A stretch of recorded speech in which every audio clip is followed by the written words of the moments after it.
Welcome to today's Explainer. We're looking at a massive, absolute, seismic shift happening in the global energy sector right now. We're talking about India's impending battery manufacturing boom, and we're basing our breakdown today on a deeply fascinating recent report by Nuvama.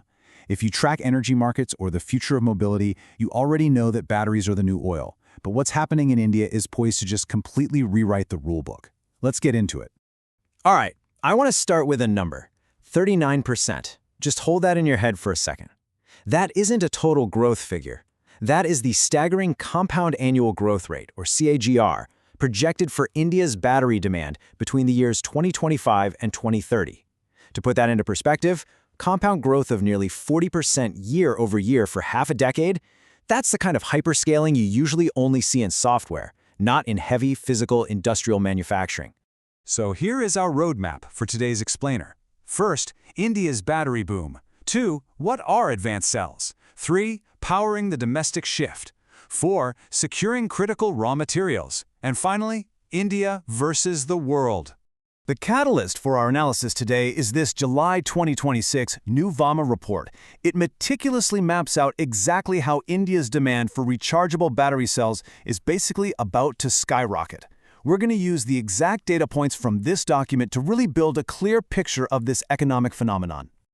Let's start with Section 1, India's battery boom and the numbers behind the surge. Let's unpack what is actually driving that massive 39% growth number we just talked about. You'd probably assume electric vehicles are the main driver here, right?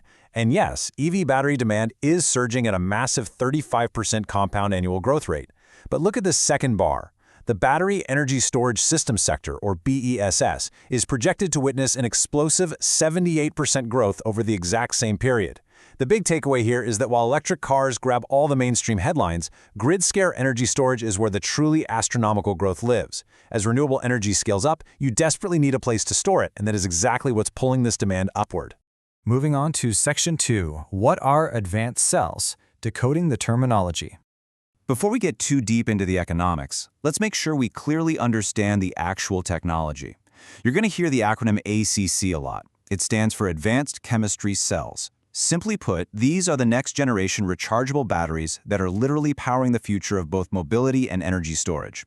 They're highly efficient, highly energy-dense, and they're basically the foundational building blocks of the modern green economy. But ACC is a pretty broad umbrella term. Underneath it, you've got a whole alphabet soup of chemical compositions. You have lithium-ion variations like LFP, NMC, LMFP, and NCA. But the innovation definitely doesn't stop there. The Nuvama report also highlights emerging tech like sodium-ion and solid-state batteries. It is an incredibly complex and rapidly evolving technological landscape. But here's the crucial reality check. Despite that massive variety of cutting-edge chemistries we just looked at, lithium-ion is still the undisputed king. Today, lithium-ion accounts for more than 95% of global ACC demand. All those other technologies, they're the future, for sure, but lithium-ion is the overwhelming reality of the present market. Let's head into Section 3, Powering the Domestic Shift, from importer to manufacturer. Historically, India relied pretty heavily on importing these crucial battery materials. Now, though, they're executing a massive two-pronged strategy to build a domestic ecosystem. On the state side, the government launched an 18,100 crore rupee production-linked incentive, or PLI scheme, which is specifically designed to establish 50 gigawatt-hours of domestic cell manufacturing. But alongside that government initiative, the commercial players are expanding aggressively. Over 10 manufacturers have announced around 178 gigawatt-hours of capacity. Think about that. The private sector is building more than 3 times what the government incentivized, creating this massive downstream demand for battery chemicals entirely within India's borders. Section 4. Securing critical raw materials and the supply chain reality. Look, you can have all the manufacturing capacity in the world, but you physically cannot build these cells without securing the raw materials first. To address this exact bottleneck, state policy stepped in directly. Enter the National Critical Mineral Mission, or NCMM. This is a targeted framework introduced specifically to strengthen domestic exploration, processing, and even the recycling of critical minerals. It's a highly strategic move to insulate India's booming manufacturing sector from incredibly volatile global supply chains. So, what exact materials are we talking about here? Well, the NCMM specifically targets the heavyweight ingredients of modern batteries: lithium, nickel, cobalt, and graphite. These 4 elements are the modern gold rush. Securing direct access to them is arguably the single most critical factor in determining whether India's massive manufacturing ambitions actually succeed or just stall out completely. Finally, Section 5, India versus the world, and their diverging trajectories. Now this is where the Nuvama report reveals a truly fascinating twist. Let's zoom out and look at the timeline for global ACC demand. Between 2020 and 2026, the world saw this period of rapid expansion, growing at a blistering 37% CAGR. But look at what happens next. The report projects that from 2025 to 2030, global demand growth is going to slow down to about 20%. And then from 2030 to 2035, it moderates even further, dropping to just about 8%. So, the global market is officially cooling off after an intense sprint. Comparing the 2025 to 2030 projections side by side reveals a really stark contrast.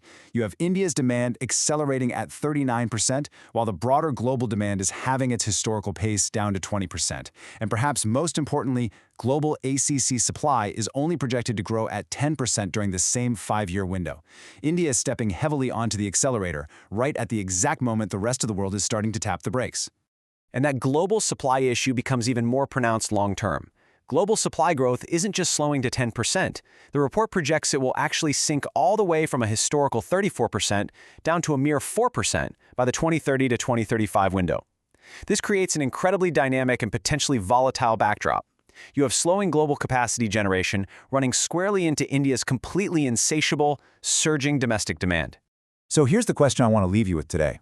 As the broader global battery growth cools down significantly over the next decade, will India's aggressive domestic acceleration and its 39% demand surge effectively reshape the center of gravity for the entire global energy supply chain by 2035? The numbers suggest a massive shift is already underway, and understanding these data points definitely puts you ahead of the curve. Thanks for joining me on this explainer, and keep questioning the data.